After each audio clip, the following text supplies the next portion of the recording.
योगी सरकार पर अखिलेश यादव एक के बाद एक निशाना साध रहे हैं। ऐसे में अखिलेश ने एक बार फिर क्यों योगी सरकार में शिक्षा मर्जर नीति की बात उठाई है और किसे डी कंपनी कहा। डी कंपनी को लेकर अखिलेश का ये पोस्ट क्यों मीडिया में सुर्खियां बन गया और आखिरकार अखिलेश ने झांसी का जिक्र क्यों किया है। ये तमाम ऐसे सवाल है जिनका जवाब अपनी आज की इस रिपोर्ट में हम आपको दिखाएंगे भी और बताएंगे भी। दरअसल समाजवादी पार्टी के राष्ट्रीय अध्यक्ष और पूर्व मुख्यमंत्री अखिलेश यादव ने प्रदेश सरकार पर एक बार फिर से जमकर हमला बोला है। उन्होंने बीजेपी सरकार पर आरोप लगाया कि वो शिक्षा व्यवस्था को बर्बाद करने पर आमादा है। अखिलेश यादव ने आगे कहा कि बीजेपी की नीतियां गरीबों और वंचितों को शिक्षा से वंचित करने की दिशा में काम कर रही हैं। सरकारी स्कूलों के विलय से ड्रॉप आउट रेट बढ़ेगा और लाखों बच्चे शिक्षा से दूर हो जाएंगे। सपा मुखिया ने योगी सरकार के एक फैसले पर कहा कि स्कूल मर्जर सोची समझी रणनीति है जिसके जरिए गरीब बच्चों को शिक्षा से दूर किया जा सके। अखिलेश यादव ने कहा कि नेताजी मुलायम सिंह यादव खुद एक शिक्षक थे और शिक्षक के तौर पर उन्होंने हमेशा ही शिक्षा को प्राथमिकता दी है। एक शिक्षक का बेटा होने के नाते शिक्षकों का दर्द मैं समझता हूँ।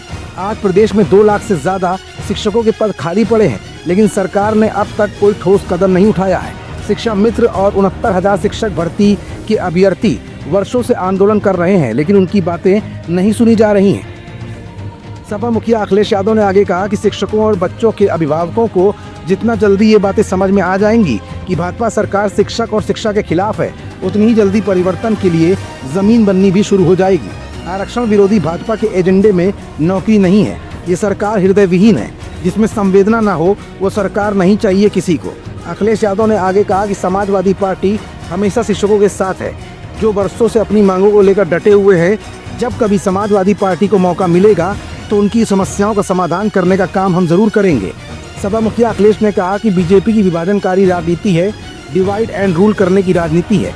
ये वो पॉलिटिकल पार्टी है जिस विचारधारा को कभी अंग्रेजों ने बनाया था। साथ ही उन्होंने कहा कि डी कंपनी किसको बोलते हैं। मुख्यमंत्री के मीडिया एडवाइजर का लेन देन तो डी कंपनी से ही था।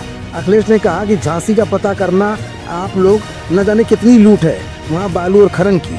अखिलेश ने एक साथ तमाम मुद्दे उठाकर जहाँ शिक्षा नीति पर समाजवादी पार्टी का मंतव्य साफ कर दिया, तो वहीं डी कंपनी का जिक्र कर सरकारी खजाने की लूट खसोट को भी मीडिया के सामने रखा है।